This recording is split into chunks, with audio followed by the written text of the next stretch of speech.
Allez, bonjour à toutes et à tous et bienvenue dans cette vidéo de présentation des différentes opportunités que vous avez au sein de TBS Éducation pour travailler dans le secteur de la finance. Donc je suis Arnaud Sévigné, je suis accompagné de mon acolyte Joachim Pinto. Bonjour à tous. Et aujourd'hui on est à Toulouse, donc au sein de ce campus de TBS Éducation avec Monsieur Bourjat, professeur de finance. Bonjour.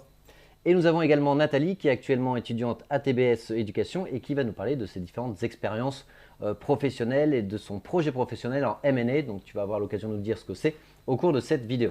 Bonjour.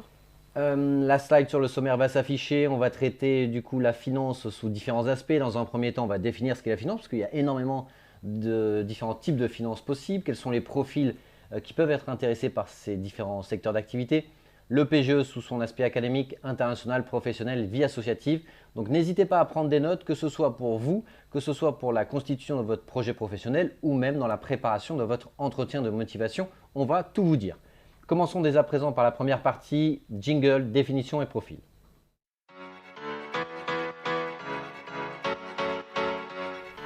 Alors Monsieur Bourjat, on va vous demander un exercice relativement compliqué pour commencer cet entretien. On va vous demander de définir ce qu'est la finance. Il y a un mot, la finance, mais derrière il y a énormément de variétés possibles de finance.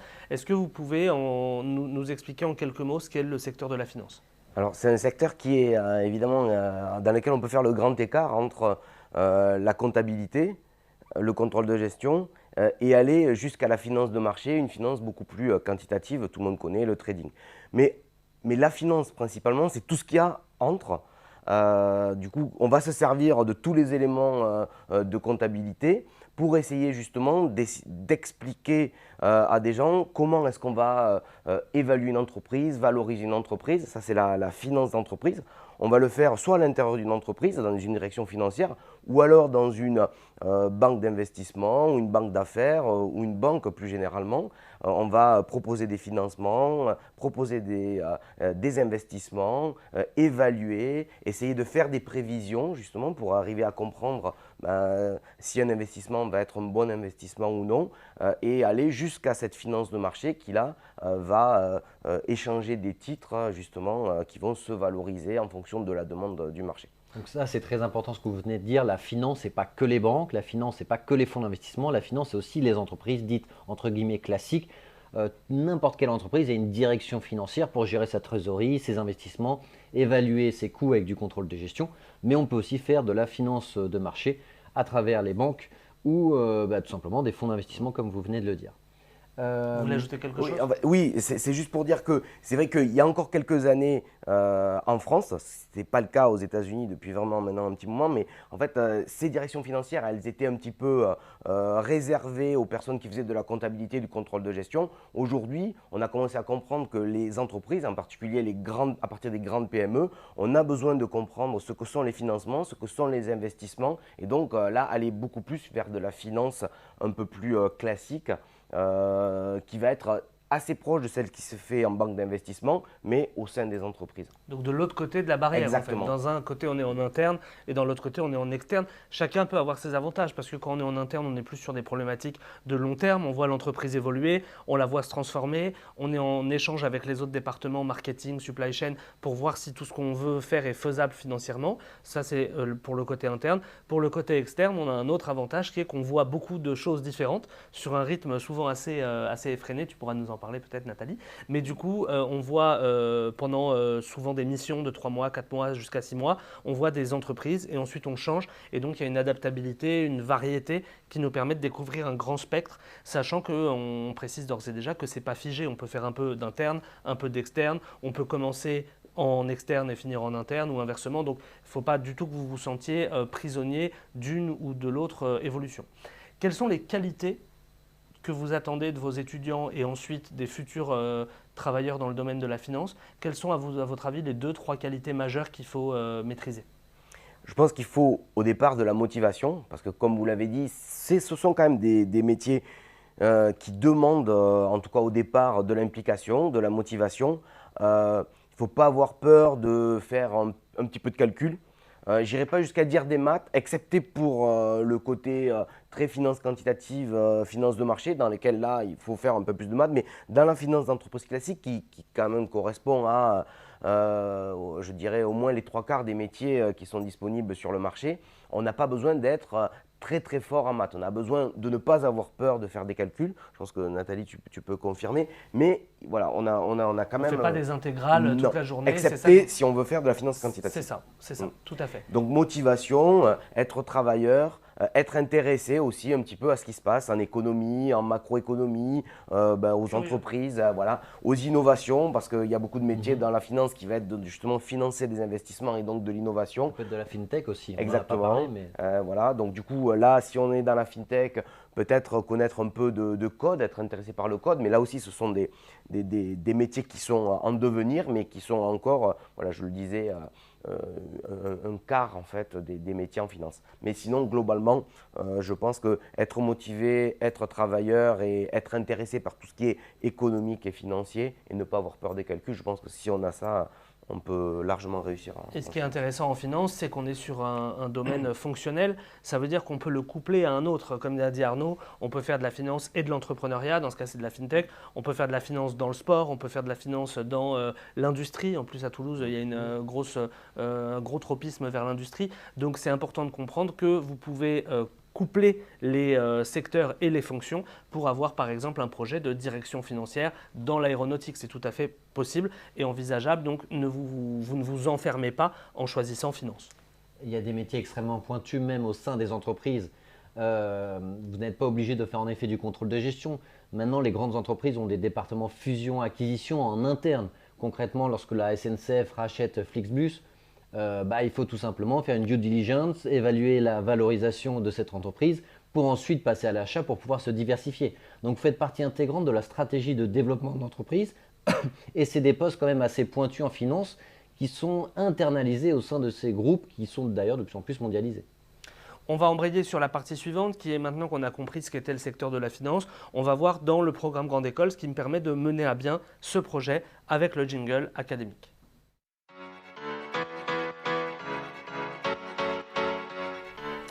Alors, Monsieur Bourjade, la finance à Toulouse Business School, ça prend plusieurs formes. On n'attend pas la dernière année pour commencer à toucher à la finance. C'est ça qui est intéressant. On demandera à Nathalie aussi, qui est arrivée en M1, ce qu'elle a fait en finance. Mais dès la L3, on a un socle commun de connaissances fondamentales, on va dire en sciences de gestion au sens large, dans laquelle on commence à intégrer de la comptabilité financière, du business analytics, qui permet déjà de voir si on a une première appétence, vous le disiez, pour le domaine des chiffres en général.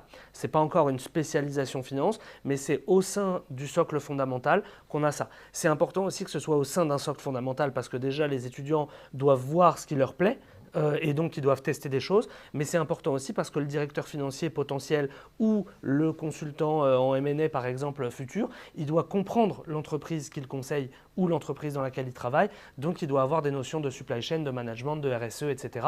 Donc c'est vraiment très important que ça s'inscrive dans un socle.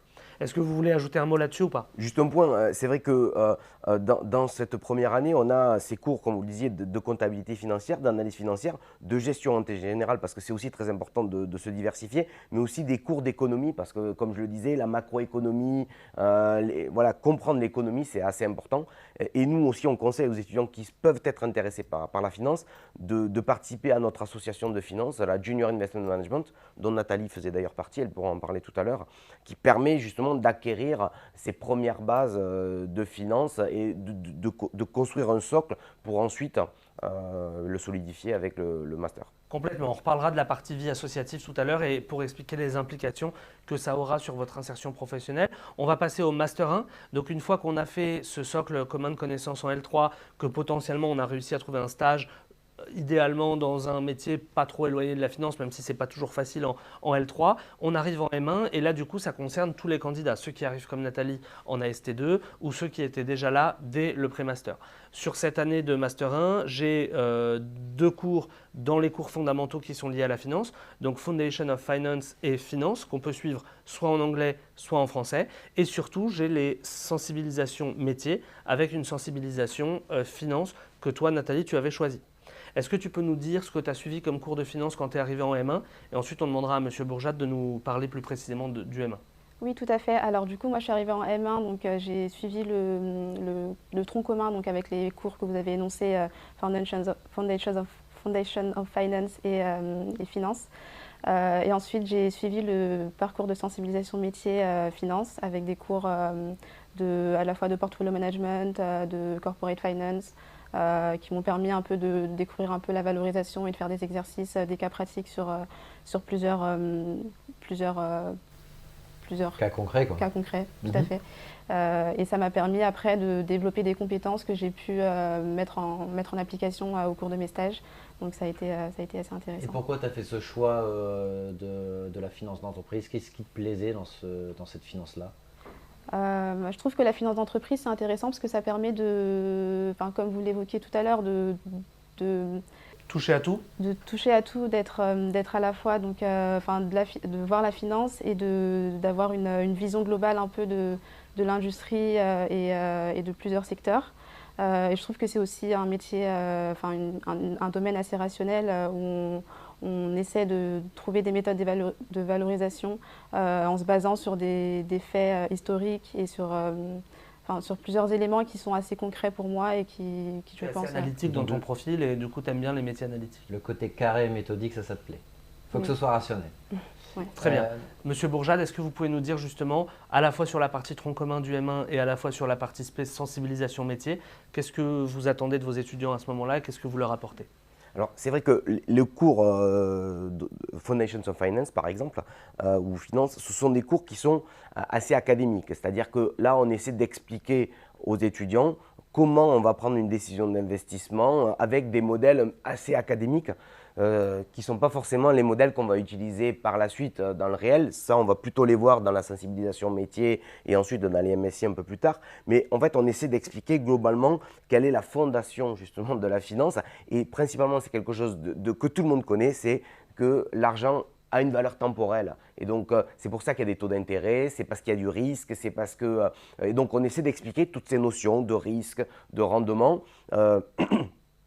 Qui sont évidemment assez fondamentaux pour les gens qui vont faire de la finance par la suite, mais aussi pour tous les autres. Parce que si ensuite on veut faire du marketing, qu'on est en train d'essayer de vendre un projet à son manager, il faut comprendre que s'il ne passe pas le côté finance, il ne passera jamais. Donc il faut comprendre ces éléments-là. Quand on est entrepreneur, vous le savez encore mieux que moi, on a besoin de comprendre des concepts de finance parce qu'on va être obligé de faire des levées de fonds, de se faire valoriser, tout ça. Et sinon, les financiers ont trop de pouvoir, donc il faut que tout le monde comprenne, quoi. Plus généralement, dans la vie de tous les jours, on fait de la finance. Enfin, sur une décision d'investissement immobilier, quelle que soit la décision que vous allez faire dans votre vie, vous allez étudier le retour sur investissement, pas que financier, mais en partie financier. Donc, c'est des réflexes en fait qui serviront à tout le monde. Exactement. Tout le monde suit ça. Mais ensuite, certains, comme Nathalie, vont dire « Ok, moi, ça m'a plu. Je voudrais aller dans la sensibilisation métier finance. » Et là, on va entrer dans du plus concret.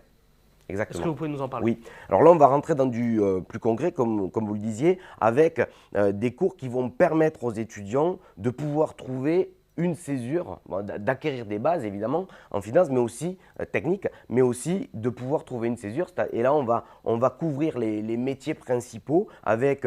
alors, la sensibilisation métier, c'est un cours c'est un assez grand cours, hein, dans lequel on va avoir de l'évaluation, hein, donc du coup, analyse financière, évaluation un peu plus poussée, comment on valorise une entreprise, mais aussi de la gestion de portefeuille, comment on fait pour gérer un portefeuille d'actifs, et aussi tout ce qui est fixed income et produits dérivés, donc là qui sont des produits un peu plus techniques financiers qui vont là aussi permettre de comprendre comment on fait pour justement arriver à financer et à se faire financer. Exactement. Et concrètement, c'est tout à l'heure on disait finance d'entreprise ou finance de marché comme si c'était deux mondes qui ne communiquaient pas.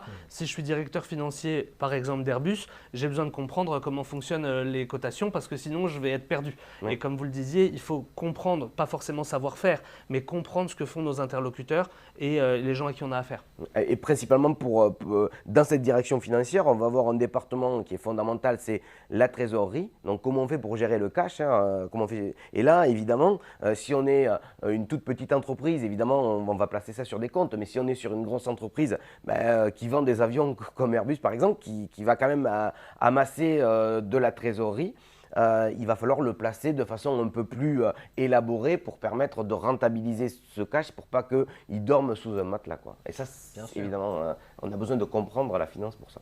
Très clair. Ça, c'est pour la partie Master 1 qui, derrière, est sanctionnée par une année de césure potentiellement dont vous avez parlé. Donc, rappelons que la césure, elle est optionnelle, mais que la plupart des étudiants vont suivre cette année de césure. Et toi, Nathalie, tu as fait un certain nombre de stages. Est-ce que tu peux nous en parler? Oui, tout à fait. Donc, j'ai fait 2 stages en M&A. Donc, le premier dans fusion une acquisition. fusion Point acquisition. lexique. Tout à Donc, fait. fusion-acquisition, c'est lorsque deux entreprises fusionnent ou qu'une entreprise rachète une autre pour diverses raisons, mais lorsque deux entreprises fusionnent. Et donc, dans ces cas-là, elles se font accompagner par des cabinets Oui. qui les aident à évaluer la valeur, à faire toute la partie achat concret. Et donc, du coup, c'est là-dedans que tu as travaillé. Oui, c'est ça, c'est du conseil, donc fusion-acquisition. J'ai voulu intégrer ce domaine-là parce que c'est un domaine où on travaille sur plein de dossiers, sur plein de secteurs différents.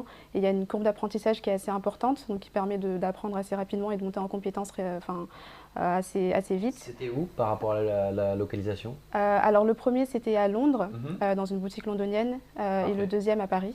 Très bien. Donc une boutique, ça veut dire un cabinet spécialisé en fusion-acquisition, c'est le terme technique, c'est pas une boutique dans la rue. Non.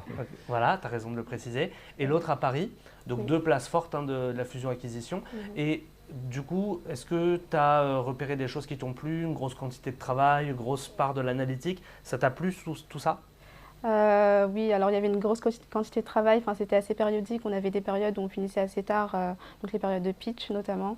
Donc c'est quand la boutique veut acquérir un mandat et va voir un client pour lui présenter un peu son track record et ce qu'elle a, enfin, son expertise dans le secteur. Donc là, effectivement, je pouvais finir assez tard. Mais, Donc c'est assez cyclique parce que comme tu dis, c'est en fonction du deal. C'est-à-dire une opération de fusion-acquisition, c'est une entreprise qui tout à coup souhaite racheter une autre ou a l'intention de racheter une ou plusieurs entreprises. Elle fait appel à un cabinet de conseil en fusion-acquisition. Donc tout à coup, durant 1, 2, 3 mois, le temps de faire vos recommandations et de répondre à la demande du client, là, il y a une forte quantité de travail. Donc pour ceux qui ont aimé les cours en L3 consacrés un petit peu à la finance de manière un petit peu détournée, ensuite qui ont aimé les cours de finance, puis la sensibilisation métier, la suite logique avec la slide suivante, la suite logique c'est d'aller sur un des MSC, il y en a beaucoup qui concernent la finance à TBS Éducation, avec la possibilité justement de se spécialiser en dernière année selon l'orientation qu'on a souhaité prendre. Juste un petit point avant que je suis désolé, je te Vas-y, relance vas-y, la tu parole. as raison. À chaque fois, là, on parle de modèle, d'évaluation, de rationalité, de calcul. Il y a aussi un aspect humain, esprit d'équipe qui est aussi très important à mon sens, qu'il faut vraiment mettre en avant. Ce n'est pas simplement des machines calculatoires, des robots qui sont là pour faire des évaluations, des évaluations d'entreprise. Est-ce que vous pouvez nous parler aussi de cet aspect humain collaboratif? C'est-à-dire que, évidemment, quand on travaille, là on parlait du M&A, mais en fait c'est vrai dans beaucoup d'autres secteurs. Par exemple, le financement d'infrastructures, par exemple, on va être obligé de travailler avec, avec notre équipe, et ça c'est vraiment très important parce que, comme vous le mentionnez Nathalie, il y a certains métiers de la finance où on travaille beaucoup, en particulier dans les premières années. Donc, effectivement, être capable de collaborer avec notre équipe, c'est vraiment assez fondamental. Donc, c'est pour ça aussi que nous, dans nos programmes, on essaie le plus possible de donner des projets de groupe, de faire des évaluations comme ça d'entreprise pratiques, mais à le faire en groupe pour justement s'habituer à ce travail parce que les gens ne travaillent pas forcément à notre rythme, n'ont pas les mêmes expertises et donc du coup c'est assez important de faire ça, mais aussi avec des gens d'autres secteurs parce que comme vous disiez, la finance c'est quand même relié avec d'autres secteurs, la supply chain, avec l'innovation, avec le marketing, avec les ressources humaines bien entendu. On va être obligé évidemment d'être capable de discuter avec ces personnes-là pour comprendre leurs projets, mais aussi comprendre le business parce qu'on ne peut pas évaluer une entreprise si on ne comprend pas ce qu'elle fait exactement.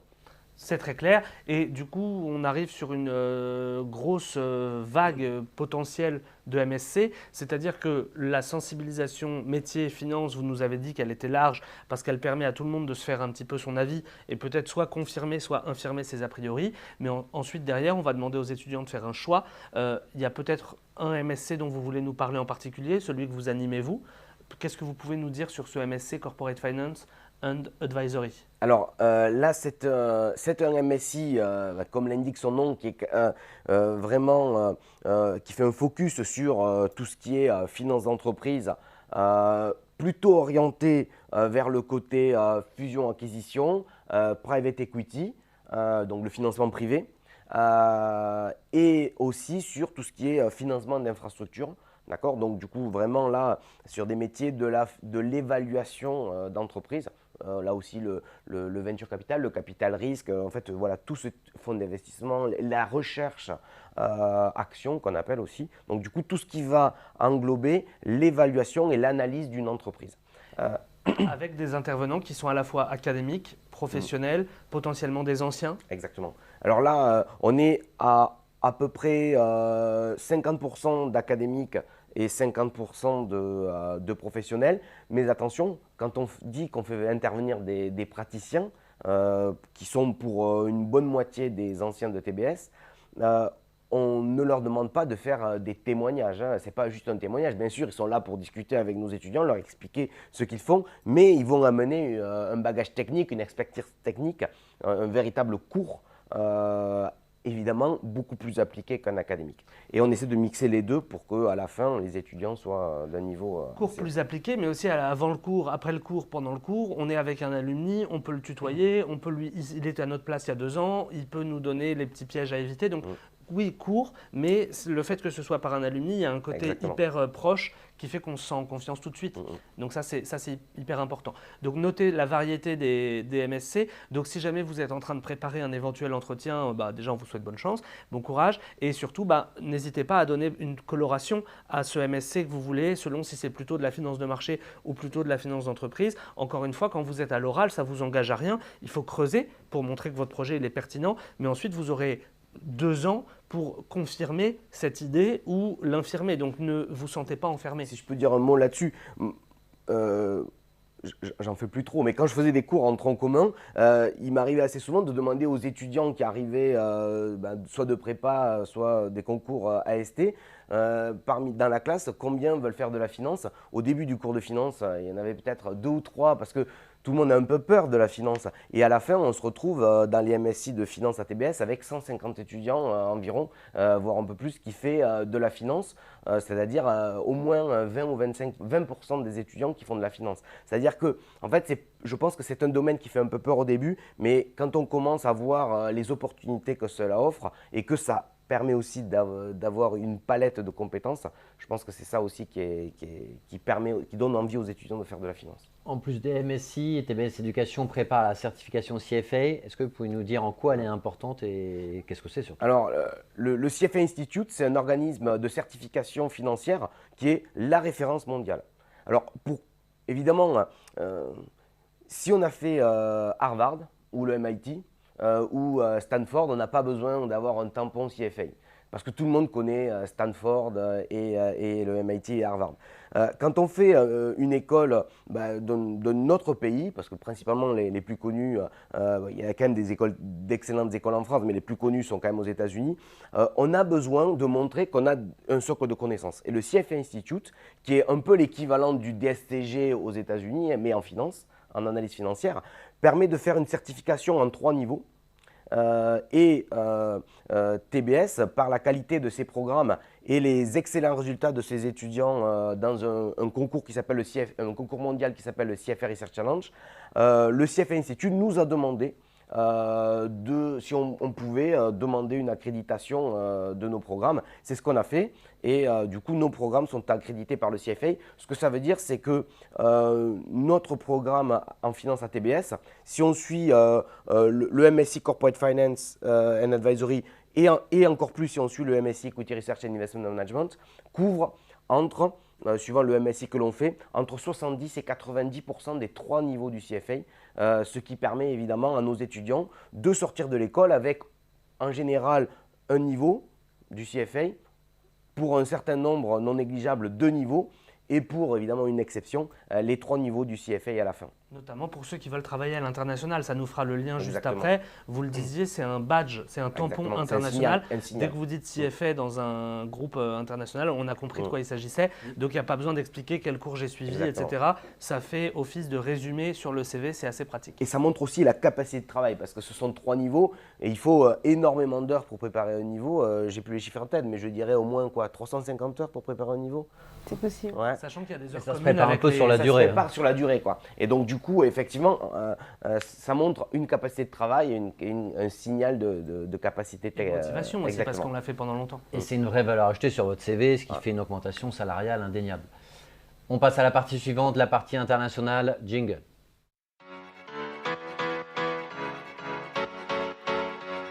Alors, on ne vous apprend rien en vous disant que la finance est reliée tout simplement à toutes les mégalopoles internationales.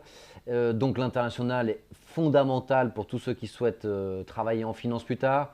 Pour cela, TBS Éducation, c'est deux aspects, l'international. Tout d'abord, au sein de leur campus, à travers des cours en English Track, des intervenants et des professeurs internationaux, des doubles diplômes à l'international, vous voyez les différents pays et les entreprises partenaires. Ce qui vous permet soit de partir sur les campus de TBS, soit de partir à l'étranger et d'avoir d'autres formes d'enseignement avec d'autres expériences, d'autres professeurs qui peuvent vous enseigner tout simplement d'autres méthodes et une autre manière de voir la finance. Donc, Monsieur Bourgel, est-ce que vous pouvez nous dire à quel point l'international est fondamental dans la finance? Évidemment, c'est fondamental. Quand on veut, de toute façon, si on veut travailler en finance, qu'on travaille à Paris, à Dubaï, à Singapour ou à Londres, il faut parler, ou à New York, il faut parler anglais.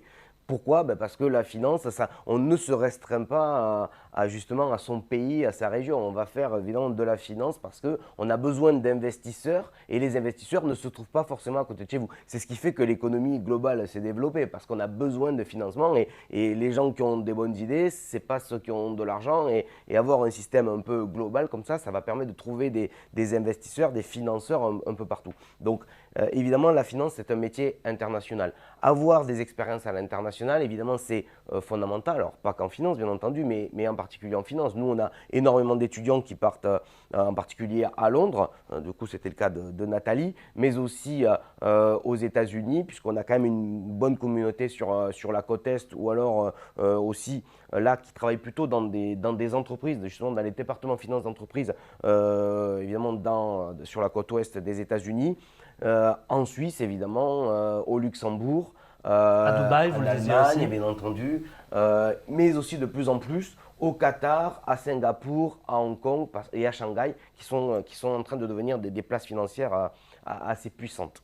Et on peut dire que selon la zone, il y a un peu une coloration de finances un peu différente. Les zones fortes de finances d'entreprise ne sont pas forcément toujours les mêmes que les zones fortes de finances de marché, même si parfois c'est le cas. Et donc du coup, choisissez votre échange de manière stratégique parce que non seulement vous allez avoir des cours potentiellement en lien avec l'écosystème local, mais surtout vous allez aussi pouvoir développer votre réseau sur place et ça vous fera un premier réseau pour une éventuelle recherche de stage plus tard. Donc si vous avez envie de travailler en finance de marché et que vous avez une zone en particulier qui vous intéresse, c'est intéressant de choisir cette zone pour votre échange dans une optique de construction du CV. Si je peux rajouter quelque chose aussi sur ce côté international, parce que quand on parle des classements, on parle souvent des classements de journalistes qui sont faits sur beaucoup de critères.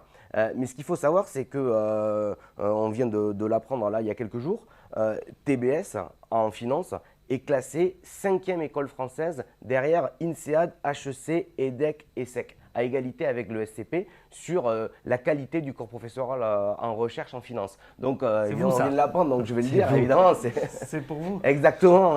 Et c'est notre équipe, mon équipe, j'étais responsable du laboratoire de recherche jusqu'à l'an dernier, c'est notre équipe et on en est fiers et c'est ce qui permet d'avoir un corps professoral de très haut niveau avec un réseau évidemment formidable en finance qui permet de placer nos étudiants à l'international. Le réseau, vous faites bien d'en parler, on va en parler tout de suite, Oui. puisque le but de tout ça, c'est de favoriser l'insertion professionnelle des diplômés avec le jingle.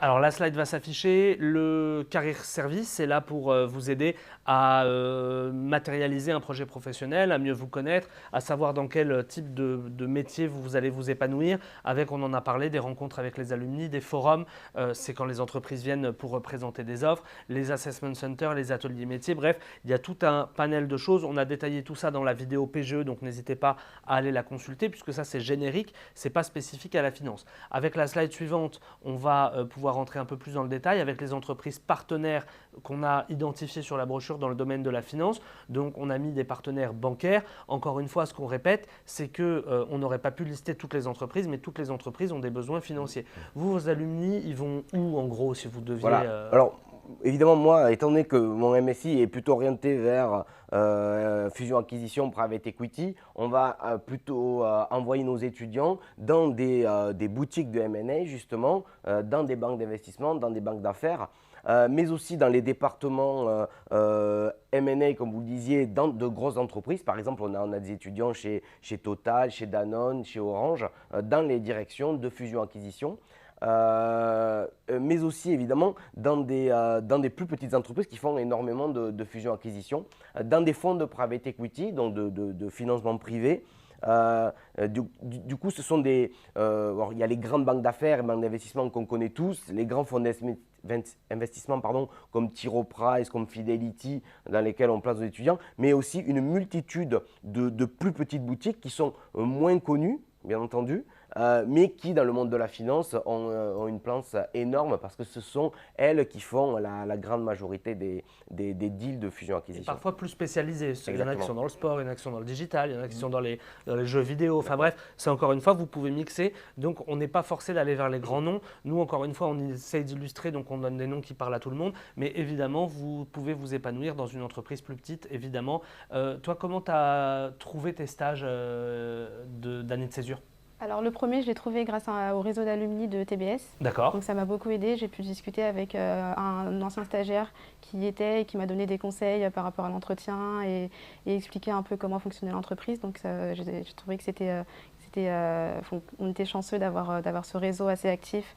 Il y a une page LinkedIn, hein, c'est comme ça que vous fonctionnez, c'est ça? On a une page LinkedIn où les professeurs publient des offres de stage assez régulièrement sur tout type de métier de la finance, donc pas seulement à la fois du M&A, de la finance de marché, du contrôle de gestion, c'est assez vaste. Et il y a vraiment beaucoup d'offres qui nous permettent tous les jours de voir un peu ce qu'il y a comme offre et de postuler le cas échéant si jamais. On présélectionne et c'est validé par les professeurs. Et non seulement tu as l'offre et en plus tu as la possibilité de parler aux stagiaires précédents. Oui. Ça veut dire qu'il va te parler de l'ambiance dans l'équipe, il va te parler des horaires, il va te parler de où c'est situé, où est-ce que tu peux habiter. En fait, il y a tout un écosystème autour qui fait que tu vas quasiment à un endroit que tu connais déjà sans y être allé. Donc ça c'est vraiment génial. Et vous faites tout pour favoriser l'insertion. On va voir les résultats avec la slide suivante. Peut-être Arnaud, si tu veux dire un mot là-dessus. Oui, 16% des diplômés de TBS Éducation travaillent en finance. 95% trouvent leur premier emploi dans les 4 mois. Et juste en dessous, vous avez la répartition des salaires de sortie. Attention, là, ce sont des répartitions tous secteurs confondus. Monsieur Bourgeat, vous allez pouvoir nous confirmer quand on commence en finance, que ce soit finance d'entreprise, de marché, peu importe le secteur, peu importe l'entreprise, peu importe le poste, on est au-dessus des salaires moyens. On est au-dessus des salaires moyens. Évidemment, on en parlait tout à l'heure, on est à la sortie de mon MSI sur les 4 dernières années, on est plutôt aux alentours de 55 à la sortie et une dizaine de plus au bout de 3 ans. 55 000 euros, pas 55 euros. 55 000 euros bruts par an. Alors évidemment, ces salaires, ça peut faire rêver. Il faut penser que ces entreprises-là ne donnent pas ces salaires pour rien. Du coup, c'est évidemment beaucoup de travail pour y arriver et beaucoup de travail quand on y est aussi. On dit souvent que le taux horaire en finance n'est pas top parce qu'en fait, on fait tellement d'heures que si on divise par le nombre d'heures. En revanche, ce sur quoi il faut insister, c'est que la progression, elle est rapide. Exactement. Donc ça, au début, on fait beaucoup d'heures. On a un salaire en conséquence qui est plus élevé que nos camarades, mais on travaille plus. Donc il y a une certaine forme de logique et comme vous le disiez, les entreprises ne sont pas philanthropes à ce niveau-là, donc elles payent un travail qui est effectué. En revanche, derrière, on a un vrai booster sur sa carrière. Qu'on décide de rester en interne, en externe ou pas, ça fait un vrai booster, ne serait-ce que sur les qualités qu'on développe de rigueur, d'analytique, etc., qu'on peut réinvestir derrière. Et donc, le retour sur investissement, il faut le voir à court terme, à moyen terme et surtout à long terme. Surtout à long terme. Surtout que être dans ces métiers-là, ça permet ensuite de pouvoir faire un petit peu ce que l'on veut ensuite parce que ça, on est très bien formé, on a une bonne capacité de travail, on a vu un certain nombre de secteurs et donc ensuite, on peut travailler dans quasiment n'importe quelle entreprise. Et on peut même changer entre guillemets de poste, c'est-à-dire au fur et à mesure de sa carrière, on peut intégrer une direction générale. Vous n'êtes pas obligé de faire toute votre carrière dans la finance. On dit souvent que les directeurs généraux, c'est souvent les anciens directeurs financiers parce que c'est, comme le disait Nathalie tout à l'heure, ceux qui ont la meilleure vue sur tous les départements de l'entreprise parce que quel que soit le département, il doit être validé en collaboration avec le département finance. Donc, vous n'allez pas du tout vous enfermer si vous faites ça. Et vous pouvez aussi être dans l'optique d'une création d'entreprise à moyen terme. Vous pouvez totalement créer votre propre cabinet, votre propre fonds. Après 10, 15, 20 ans, après une première partie de votre carrière dans un cabinet, dans un fonds, dans une entreprise, vous pouvez totalement créer votre propre entreprise. Pardon, mais juste aussi pour confirmer ce que vous dites, moi j'ai un certain nombre d'étudiants qui, après quelques années en fusion-acquisition ou en private equity, sont allés épauler des fondateurs de start-up parce que toutes ces startups, elles ont besoin de lever de fonds et ce sont des choses qui sont quand même assez complexes à faire si on n'est pas du côté finance. Faites bien de le préciser. Point lexique sur le private equity pour définir ce que c'est. C'est du financement privé, ce n'est pas du financement par la bourse, par les marchés financiers, ce sont des financements privés par des investisseurs privés. Tout à fait. Généralement, c'est des entreprises tout simplement qui lèvent des fonds parce qu'elles ont besoin de financement pour financer leur hyper-croissance. Tout à fait. On va passer à la dernière partie, c'est la vie associative avec le jingle.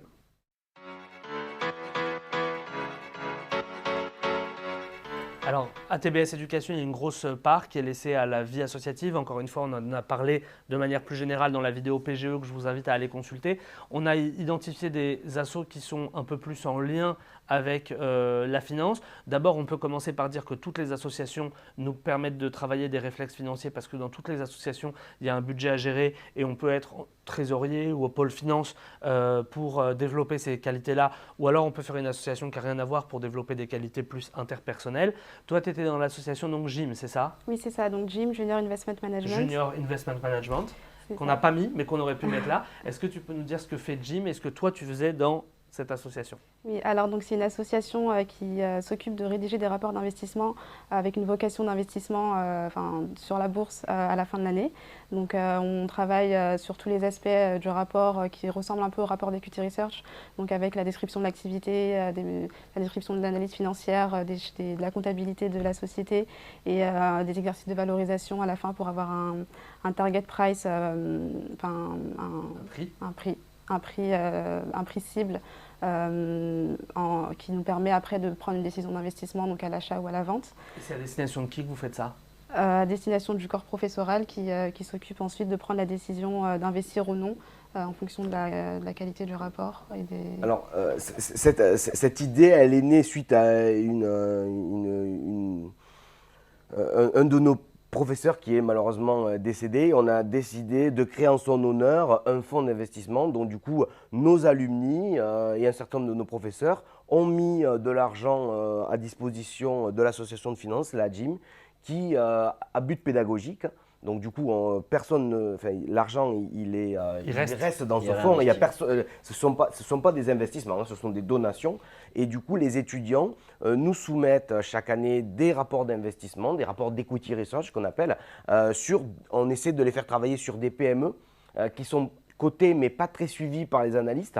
Et donc, ils proposent des rapports et avec un board composé de professeurs et d'alumni en finance, on lit leurs rapports et on évalue et on décide d'investir dans un ou une ou plusieurs PME qui nous ont été proposées en fonction de la qualité de ces rapports et évidemment alors on ne travaille que sur de l'investissement long terme, on n'est pas là pour faire de la spéculation et c'est vraiment de la croissance long terme pour avoir des entreprises qui vont se développer. Donc c'est une mise en application, c'est un cas concret d'étude du bilan, d'étude du passif, de l'actif, du business plan de l'entreprise. Ok, donc c'est un business case en conditions réelles, quoi. Oui, tout à fait, ça se rapproche du métier d'equity research. C'est ce que tu fais en stage en fait, quasiment. C'est des réflexes en tout cas qui te resservent en stage, donc ça c'est hyper intéressant. Donc la vie associative, quelle que soit l'association, évidemment si vous êtes à la GIM, évidemment vous allez donner une coloration plus forte que si vous êtes trésorier d'une association qui n'est pas financière ou alors que si vous êtes dans une autre asso, et là ce sera plutôt les soft skills que vous allez développer. On va vous demander pour tous les deux, on va commencer par Nathalie, un exercice relativement compliqué, à la fois facile et compliqué, c'est le mot de la fin. Donc on va te demander de regarder la grande caméra qui est devant toi et de dire aux étudiants ce que tu as envie de leur dire concernant la finance, la réalisation de leur projet à TBS Éducation. Très bien. Alors, donc, je pense que TBS Éducation, c'est une très bonne école en finance parce qu'il y a beaucoup de ressources qui sont mises à la disposition des étudiants et qui permettent de réaliser nos projets et de concrétiser nos objectifs donc en finance. Moi, ça a été le cas. Ça m'a permis de faire des stages en MNS, c'était ce que je voulais absolument faire en rejoignant TBS et mes rêves se sont concrétisés et je pense que c'est une très bonne expérience à la fois humaine et professionnelle. Merci Nathalie pour la clarté de cette réponse. Monsieur Bourjade, on va vous demander le même type d'explication et de conclusion en 30 secondes, 1 minute. Donc moi, évidemment, je vous conseille de venir à TBS, généralement et plus particulièrement en finance, pour les raisons suivantes. On a un réseau d'alumni assez formidable, avec un placement d'étudiants absolument dingue. Je pense qu'on devrait d'ailleurs communiquer plus là-dessus, parce que le placement de nos étudiants, on en est très fiers. Dans des boutiques de très haut niveau, dans des banques d'investissement, des banques d'affaires. Comme je vous le disais, on a un corps professoral en finance d'excellent niveau, au niveau top 5 en France.